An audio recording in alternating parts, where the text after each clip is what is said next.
ओम गंग गणपते नमः। आप सभी का मेरे चैनल पर बहुत बहुत स्वागत है। इस वीडियो में हम बृहस्पतिवार व्रत कथा सुनेंगे। बृहस्पतिवार का दिन भगवान विष्णु और बृहस्पति देव जी को समर्पित है। इस दिन भगवान विष्णु और बृहस्पति देव का पूजन करना चाहिए तथा कथा सुननी चाहिए। बृहस्पतिवार की कथा सुनने से सभी समस्याओं से छुटकारा मिलता है और जीवन में सुख समृद्धि आती है। तो आइए सुनते हैं अद श्री बृहस्पतिवार व्रत कथा। भारतवर्ष में एक प्रतापी और दानी राजा राज्य करता था। वह नित्य गरीबों और ब्राह्मणों की सहायता करता था। यह बात उसकी रानी को अच्छी नहीं लगती थी। वह न तो गरीबों को दान देती थी और न ही भगवान का पूजन करती थी और राजा को भी दान देने से मना किया करती थी। एक दिन राजा शिकार खेलने वन को गए हुए थे तो रानी महल में अकेली थी। उसी समय बृहस्पति देव साधु के वेश में राजा के महल में भिक्षा के लिए गए और भिक्षा मांगी। रानी ने भिक्षा देने से इनकार कर दिया और कहा, हे साधु महाराज, मैं तो दान्य पुण्य से तंग आ गई हूँ। मेरा पति सारा धन लुटाते रहता है। मेरी इच्छा है कि हमारा सारा धन नष्ट हो जाए, फिर न तो बांस रहेगा और न बांसुरी बजेगी। साधु ने कहा, देवी तुम तो बड़ी विचित्र हो। धन संतान तो सभी चाहते हैं। पुत्र और लक्ष्मी तो पापी के घर में भी होना चाहिए। यदि तुम्हारे पास अधिक धन है तो भूखों को भोजन दो, प्यासों के लिए प्याऊ बनवाओ, मुसाफिरों के लिए धर्मशालाएं खुलवाओ। जो निर्धन अपनी कुंवारी कन्याओं का विवाह नहीं करा सकते उनका विवाह करा दो। ऐसे और कई काम हैं जिनके करने से तुम्हारा यश लोक परलोक में फैलेगा। परंतु रानी पर उपदेश का कोई फर्क न पड़ा। वह बोली, महाराज आप मुझे न समझाइए। मैं ऐसा धन नहीं चाहती जो हर जगह बांटती फिरूं। साधु ने उत्तर दिया, यदि तुम्हारी ऐसी इच्छा है तो तथास्तु। तुम ऐसा करना कि बृहस्पतिवार के दिन घर लीपकर पीली मिट्टी से अपना सर धोकर स्नान करना, भट्टी चढ़ाकर कपड़े धोना। ऐसा करने से आपका सारा धन नष्ट हो जाएगा। इतना कहकर वह साधु महाराज वहां से लोप हो गए।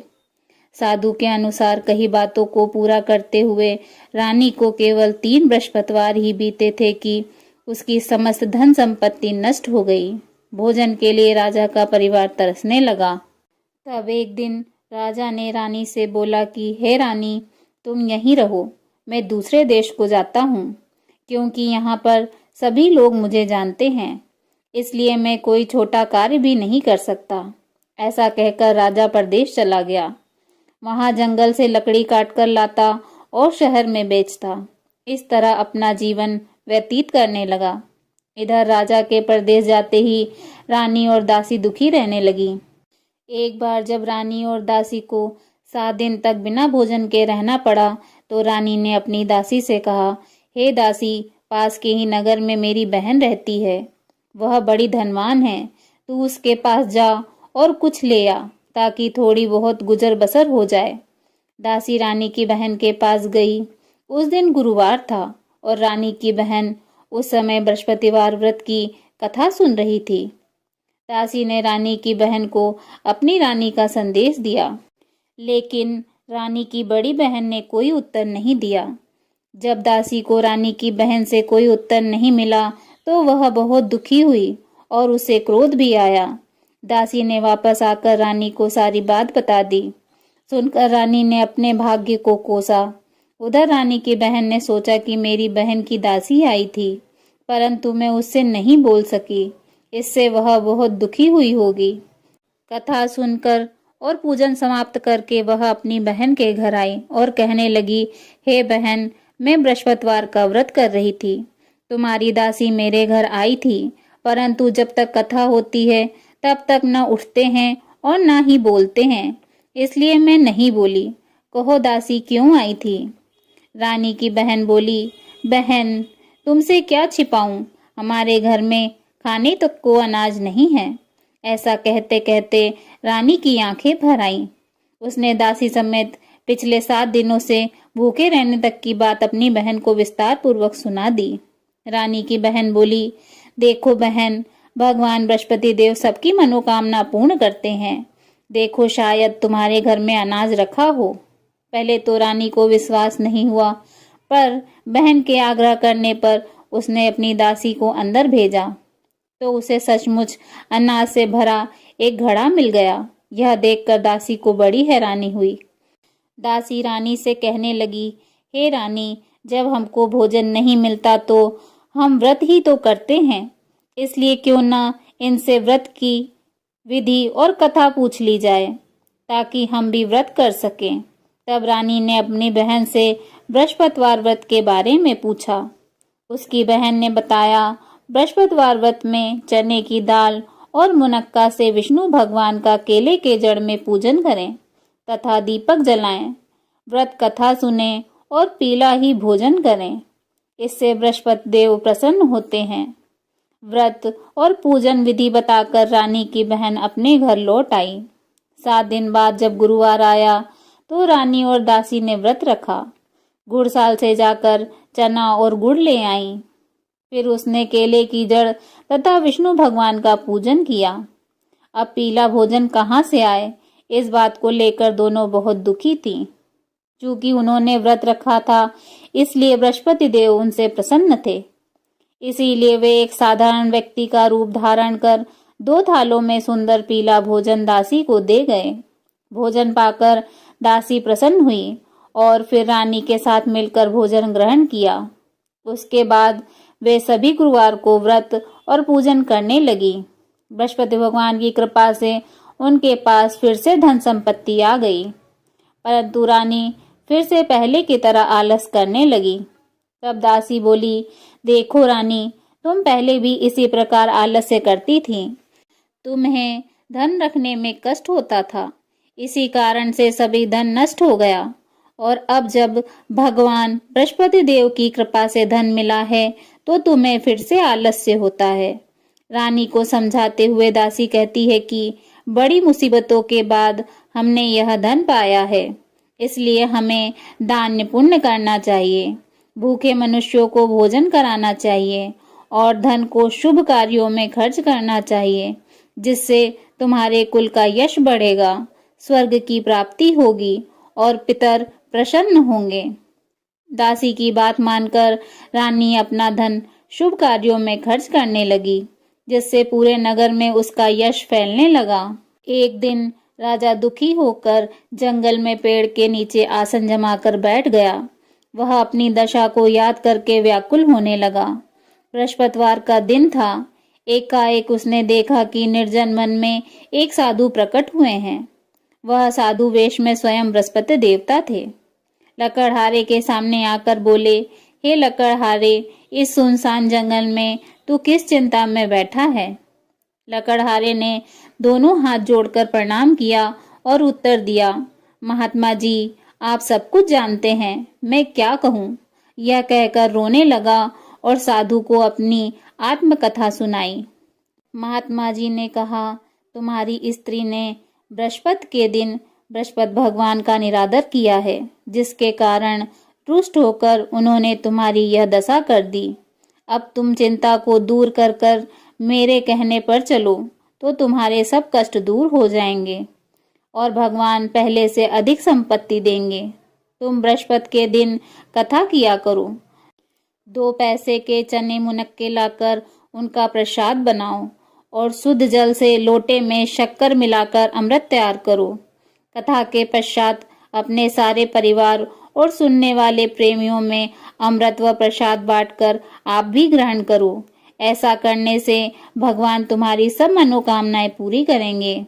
साधु के ऐसे वचन सुनकर लकड़हारा बोला, हे प्रभु, मुझे लकड़ी बेचकर इतना पैसा नहीं मिलता जिससे भोजन के उपरांत कुछ बचा सकूं। मैंने रात्रि में अपनी स्त्री को व्याकुल देखा है। मेरे पास कुछ भी नहीं है जिससे मैं उसकी खबर मंगा सकूं। साधु ने कहा, हे लकड़हारे, तुम किसी बात की चिंता मत करो। बृहस्पति के दिन तुम रोजाना की तरह लकड़ियां लेकर शहर को जाओ।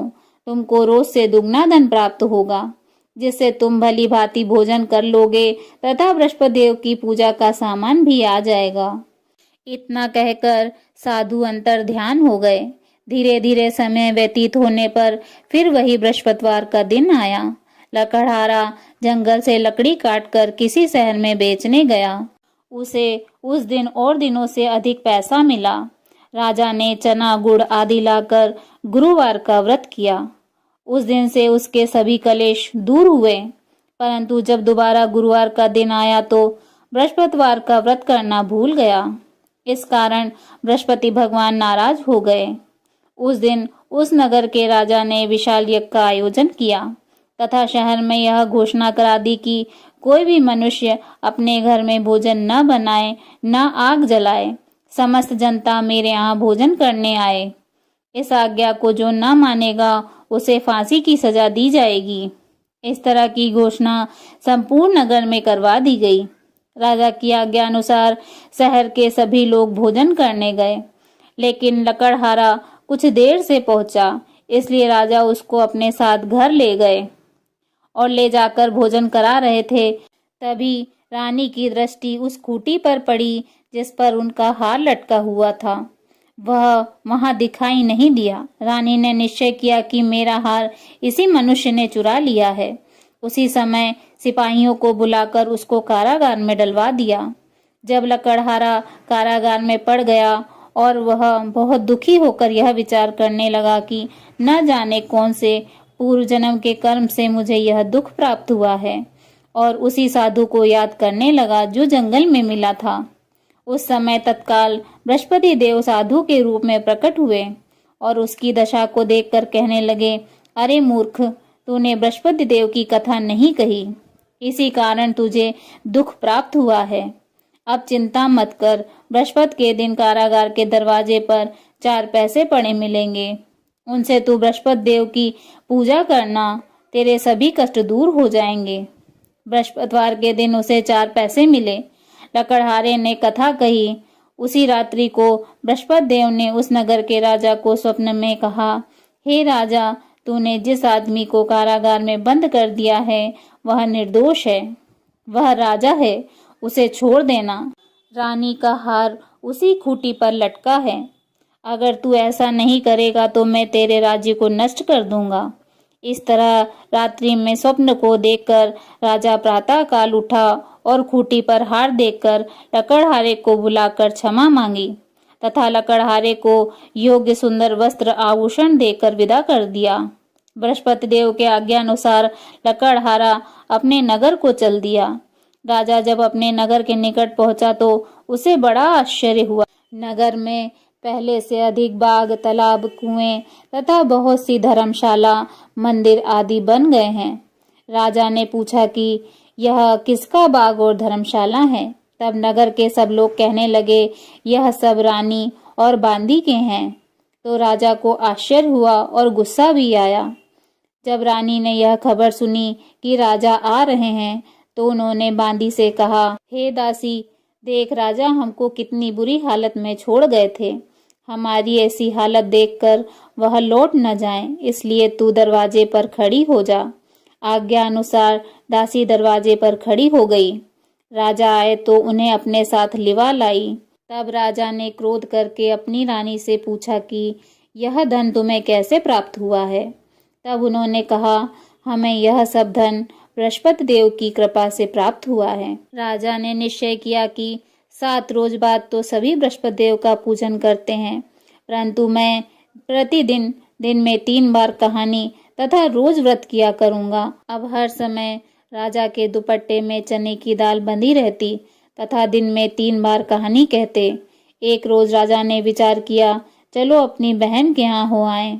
इस तरह निश्चय कर राजा घोड़े पर सवार हो अपनी बहन के यहाँ चलने लगा। मार्ग में उसने देखा कि कुछ आदमी एक मुर्दे को लिए जा रहे हैं। उन्हें रोककर राजा कहने लगा, अरे भाइयों, मेरे बृहस्पति देव की कथा सुन लो। वे बोले, लो हमारा तो आदमी मर गया है, इसको अपनी कथा की पड़ी है। परंतु कुछ आदमी बोले, अच्छा कहो, हम तुम्हारी कथा सुनेंगे। राजा ने दाल निकाली और जब कथा आधी हुई थी कि मुर्दा हिलने लग गया, और जब कथा समाप्त हो गई तो राम राम कर कर मनुष्य उठकर खड़ा हो गया। आगे मार्ग में उसे एक किसान खेत में हल चलाता मिला। राजा ने उसे देखा और उससे बोला, अरे भैया, तुम मेरी बृहस्पतिवार की कथा सुन लो। किसान बोला, जब तक मैं तेरी कथा सुनूंगा तब तक 4 हरिया जोत लूंगा। जा अपनी कथा किसी और को सुनाना। इस तरह राजा आगे चलने लगा। राजा के हटते ही बैल पछाड़ खाकर गिर गए तथा किसान के पेट में जोर से दर्द होने लगा। उसी समय उसकी माँ रोटी लेकर आई। उसने जब यह देखा तो अपने पुत्र से सब हाल पूछा और बेटे ने सभी हाल कह दिया। तो बुढ़िया दौड़ी दौड़ी उस घुड़सवार के पास गई और उससे बोली, मैं तेरी कथा सुनूंगी, तू अपनी कथा मेरे खेत में चलकर कहना। राजा ने बुढ़िया के खेत में जाकर कथा कही, जिसके सुनते ही वह बैल उठ खड़े हुए तथा किसान के पेट का दर्द बंद हो गया। राजा अपनी बहन के घर पहुंचा। बहन ने भाई की खूब मेहमानी की। दूसरे रोज प्रातःकाल राजा जगा तो वह देखने लगा कि सब लोग भोजन कर रहे हैं। राजा ने अपनी बहन से कहा, ऐसा कोई मनुष्य नहीं है जिसने भोजन नहीं किया हो, मेरी बृहस्पतिवार की कथा सुन ले। बहन बोली, हे भैया, यह देश तो ऐसा ही है। यहाँ पहले लोग भोजन करते हैं, बाद में अन्य कार्य करते हैं। अगर कोई पड़ोस में हो तो देख आऊं। वह ऐसा कहकर देखने चली गई, परंतु उसे कोई ऐसा व्यक्ति नहीं मिला जिसने भोजन न किया हो। अतः वह एक कुम्हार के घर गई, जिसका लड़का बीमार था। उसे मालूम हुआ कि उसके यहाँ 3 रोज से किसी ने भोजन नहीं किया है। रानी ने अपने भाई की कथा सुनने के लिए कुम्हार से कहा। वह तैयार हो गया। राजा ने जाकर बृहस्पतिवार की कथा कही, जिसको सुनकर उसका लड़का ठीक हो गया। अब तो राजा की प्रशंसा होने लगी। एक रोज राजा ने अपनी बहन से कहा, हे बहन, हम अपने घर को जाएंगे, तुम भी तैयार हो जाओ। राजा की बहन ने अपनी सास से कहा। सास ने कहा, हाँ चली जा, परंतु अपने लड़कों को मत ले जाना, क्योंकि तेरे भाई की कोई औलाद नहीं है। बहन ने अपने भाई से कहा, हे भैया, मैं तो चलूंगी, परंतु कोई बालक नहीं जाएगा। राजा बोला, जब कोई बालक नहीं चलेगा तब तुम ही क्या करोगी। बड़े दुखी मन से राजा अपने नगर को लौट आया। राजा ने अपनी रानी से कहा, हम निर्वंशी हैं, हमारा मुंह देखने का धर्म नहीं है और कुछ भोजन आदि नहीं किया। रानी बोली, हे प्रभु, बृहस्पति देव ने हमें सब कुछ दिया है, वह हमें औलाद अवश्य देंगे। उसी रात को बृहस्पति देव ने राजा से स्वप्न में कहा, हे राजा, उठ, सभी सोच को त्याग दे, तेरी रानी गर्भ से है। राजा को यह बात सुनकर बड़ी प्रसन्नता हुई। 9वें महीने में उसके गर्भ से एक सुंदर पुत्र ने जन्म लिया। तब राजा बोला, हे रानी, स्त्री बिना भोजन के रह सकती है, पर बिना बात कहे नहीं रह सकती। जब मेरी बहन आवे तो तुम उससे कुछ मत कहना। रानी ने सुनकर हाँ कह दिया। जब राजा की बहन ने यह शुभ समाचार सुना तो वह बहुत खुश हुई तथा बधाई लेकर अपने भाई के घर आई। तभी रानी ने कहा, घोड़ा चढ़कर तो नहीं आई, गधा चढ़कर आई। राजा की बहन बोली, भाभी, मैं इस प्रकार न कहती तो तुम्हें औलाद कैसे मिलती। बृहस्पति देव ऐसे ही हैं, जैसे जिसके मन की कामनाएं हैं सभी को पूर्ण करते हैं। जो सद्भावना पूर्वक बृहस्पतिवार का व्रत करता है एवं कथा पढ़ता है अथवा सुनता है, दूसरों को सुनाता है, बृहस्पति देव उसकी सभी मनोकामनाएं पूर्ण करते हैं। भगवान बृहस्पति देव उसकी सदैव रक्षा करते हैं। संसार में जो मनुष्य सद्भावना से भगवान जी का पूजन व्रत सच्चे हृदय से करते हैं तो उसकी सभी मनोकामनाएं पूर्ण करते हैं। जैसी सच्ची भावना से रानी तथा राजा ने उनकी कथा का गुणगान किया तो उनकी सभी इच्छाएं बृहस्पति देव जी ने पूर्ण की थी।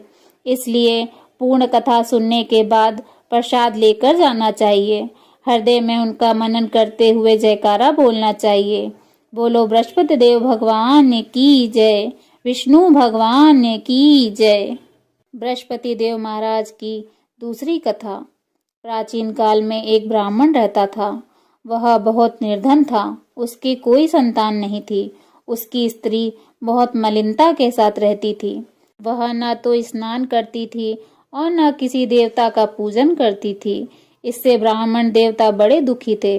बेचारे बहुत कुछ कहते थे, किंतु उसका कुछ परिणाम न निकला। भगवान की कृपा से ब्राह्मण स्त्री के कन्या रूपी रत्न पैदा हुआ।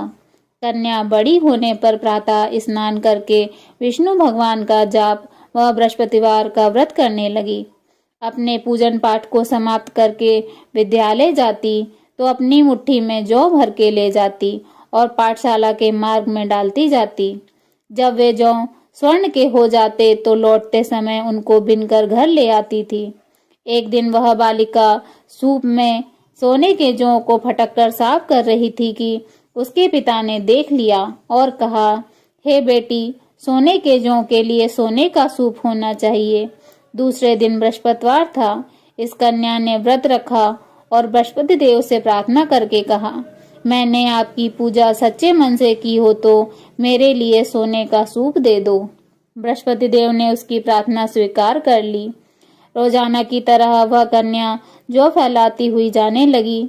जब लौटकर जौ बिन रही थी तो बृहस्पति देव की कृपा से सोने का सूप मिला। उसे वह घर ले आई और उससे जौ साफ करने लगी, परंतु उसकी माँ का वही ढंग रहा। एक दिन की बात है कि वह कन्या सोने के सूप में जौ साफ कर रही थी। उसी समय उस शहर का राजपुत्र वहां से होकर निकला। इस कन्या के रूप और कार्य को देखकर मोहित हो गया तथा अपने घर आकर भोजन तथा जल त्याग कर उदास होकर लेट गया। राजा को इस बात का पता लगा तो वह अपने मंत्री के साथ उसके पास गए और बोले, हे बेटा, तुम्हें किस बात का कष्ट है? किसी ने अपमान किया है अथवा और कोई अन्य कारण हो सो कहो, मैं वही कार्य करूंगा जिससे तुम्हें प्रसन्नता हो। अपने पिता की राजकुमार ने बातें सुनी तो वह बोला, मुझे आपकी कृपा से किसी बात का दुख नहीं है। किसी ने मेरा अपमान नहीं किया, परंतु मैं उस लड़की के साथ विवाह करना चाहता हूँ जो सोने के सूप में जौ साफ कर रही थी। यह सुनकर राजा आश्चर्य में पड़ गए और बोले, हे बेटा, इस तरह की कन्या का पता तुम ही लगाओ, मैं उसके साथ तुम्हारा विवाह अवश्य ही करवा दूंगा। राजकुमार ने उस लड़की के घर का पता बतलाया। तब मंत्री उस लड़की के घर गए और ब्राह्मण देवता को सभी हाल बतलाया। ब्राह्मण देवता राजकुमार के साथ अपनी कन्या का विवाह करने के लिए तैयार हो गए तथा विधि विधान के अनुसार ब्राह्मण की कन्या का विवाह राजकुमार के साथ हो गया। कन्या के घर से जाते ही पहले की भांति उस ब्राह्मण देवता के घर गरीबी का निवास हो गया। अब भोजन के लिए भी अन्न बड़ी मुश्किल से मिलता था। एक दिन दुखी होकर ब्राह्मण देवता अपनी पुत्री के पास गए। बेटी ने पिता की दुखी अवस्था को देखा और अपनी माँ का हाल पूछा। तब ब्राह्मण ने सभी हाल कहा। कन्या ने बहुत सा धन देकर अपने पिता को विदा कर दिया। इस तरह ब्राह्मण का कुछ समय सुखपूर्वक व्यतीत हुआ। कुछ दिन बाद फिर वही हाल हो गया। ब्राह्मण फिर अपनी कन्या के यहाँ गए और सारा हाल कहा। बेटी बोली, हे पिताजी, आप माताजी को यहाँ ले आओ, मैं उन्हें विधि बता दूंगी जिससे गरीबी दूर हो जाएगी। वह ब्राह्मण देवता अपनी स्त्री को साथ लेकर पहुँचे तो अपनी माँ को समझाने लगी, हे माँ, तुम प्रातः काल प्रथम स्नान आदि करके विष्णु भगवान का पूजन करो तो सब दरिद्रता दूर हो जाएगी। परंतु उसकी माँ ने एक भी बात नहीं मानी और प्रातः काल उठकर अपनी पुत्री के बच्चों की जूठन को खा लिया। इससे उसकी पुत्री को बहुत गुस्सा आया और एक रात को कोठरी से सभी सामान निकाल दिया और अपनी माँ को उसमें बंद कर दिया। प्रातः काल उन्हें निकालकर स्नान आदि करवाया और पाठ करवाया तो उसकी माँ की बुद्धि ठीक हो गई और फिर प्रत्येक बृहस्पतिवार को व्रत रखने लगी। इस व्रत के प्रभाव से उसकी माँ बाप बहुत ही धनवान और पुत्रवान हो गए और बृहस्पति जी के प्रभाव से इस लोक के सुखों को भोगकर स्वर्ग को प्राप्त हो गए। बोलिए विष्णु भगवान की जय, बृहस्पति देव महाराज की जय।